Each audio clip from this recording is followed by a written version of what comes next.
నమస్తే, welcome to reflection news. నేను Sharma. Lawyer మమత వివరాలు ఇవ్వండి. బీసీఐ ఎందుకు ఇవ్వంటుంది?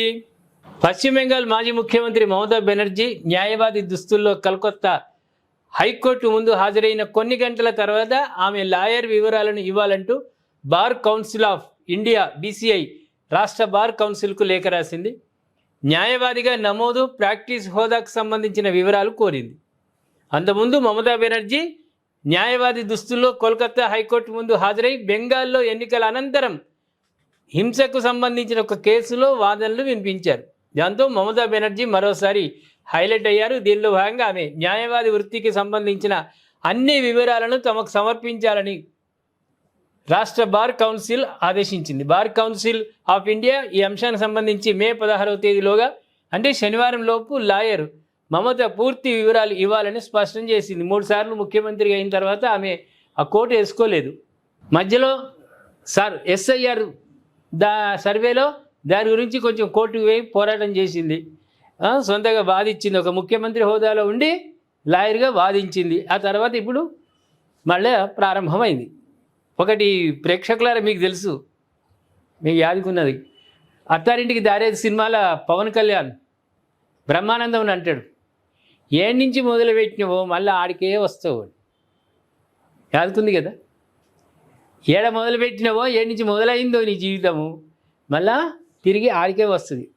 అది పక్కా వర్డ్స్ మమతా బెనర్జీకి సూటబుల్ అవుతుంది, పక్కా సెట్ అవుతుంది.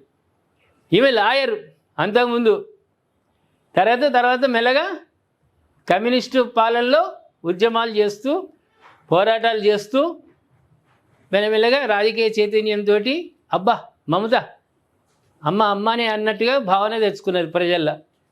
రోహింగ్యాలను పెంచి పోషించింది. ఫస్ట్ టర్మ్ ముఖ్యమంత్రి అయినాక ఇక అంచనాలు ఉంటాయి కదా, సీటు మీద కూర్చుంటే అది ఆగని చెప్తుంది. ఇక ఎట్లా ఉండాలి, ఇక ఫుల్ ప్లెడ్జ్లో ఎట్లుండాలని ఎవరిని ఆదరించాలి, బంగ్లాదేశ్ వాళ్ళని మెల్లగా చొరబాటుదారులతో సకల సౌకర్యాలు కల్పిస్తూ ఆమె వాళ్ళని అందరం ఎక్కించుకున్నది. వాళ్ళ ద్వారా మిగతా 2 టర్ములు గెలిచింది, అంటే 3 సార్లు గెలిచింది. ఇప్పుడు మళ్ళీ ఏమైంది, మళ్ళీ లాయర్ అవతారం ఎత్తింది. ఇప్పుడు బీజేపీ మీద ఫైట్ చేయడానికి కొత్త అవతారం ఇది.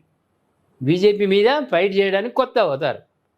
ఎంత దరిద్రమైన పరిపాలన చేసిందంటే పశ్చిమ బెంగాల్ అభివృద్ధి పథంలోకి తీసుకెళ్లకుండా చేసింది, సర్వనాశనం చేసింది. ఒకటి, రోహింగ్యాలకు సకల సౌకర్యాలు కల్పించింది. ఇవాళ 600కు పైగా భూగర్భాలున్నాయి లోపల.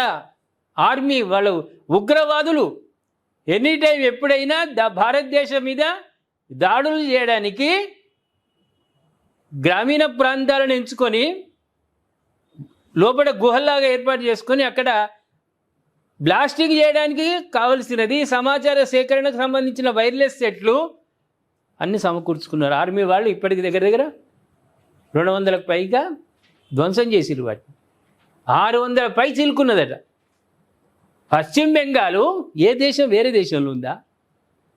కంచె వేస్తామంటే ఒప్పుకోలేదు, నిఘా లేదు, మన్ను లేదు, మశానం లేదు, జై శ్రీరామ్ అంటే వాడిని కొట్టుడు. ఇదా నువ్వు చేసిన పని? ఇంటి మీద ధ్వజాన్ని, ఆంజనేయ స్వామి ఉన్నటువంటి ధ్వజమే ఎగిరేసిన పాపానికి కుటుంబాన్ని చంపితివి. ఎంత దుర్మార్గమైన పరిపాలన! 15 సంవత్సరాలు నరకం చూసిర్రు హిందువులు. ఆ రోహింగ్యాలకు, చొరబాటుదారులకు వాళ్ళని హక్కున చేర్చుకుంటేవి. ఇవాళ ఏమైంది? కంచె స్టార్ట్ అయింది, మొదలైంది. మొదటి క్యాబినెట్ మీటింగులోనే ముఖ్యమంత్రి ఆ జాగను ఆర్మీ వాళ్ళకి అప్పచెప్పించింది, కేంద్ర ప్రభుత్వానికి. కంచె వేస్తున్నారు, ఎవరు రాడిగా. ఎక్కడున్న వాళ్ళు బంగ్లాదేశ్ వాళ్ళు వీళ్ళందరూ వైరు కదా, మొత్తుకుంటున్నారు. వానికి మొదలే తిండి లేదు, తిండికి ఏం గింజలు దొరుకుతారు. వీళ్ళందరూ వచ్చేసరికి వీళ్ళని ఎక్కడ పెట్టుకోవాలరా అని బెదిరించుడు. మళ్ళా మా మమతమ్మనే ముఖ్యమంత్రిని చేయాలి. ఇది ప్రజాస్వామ్యం రా వెధవలారా, బంగ్లాదేశీలారా, ఇది ప్రజాస్వామ్యం రా.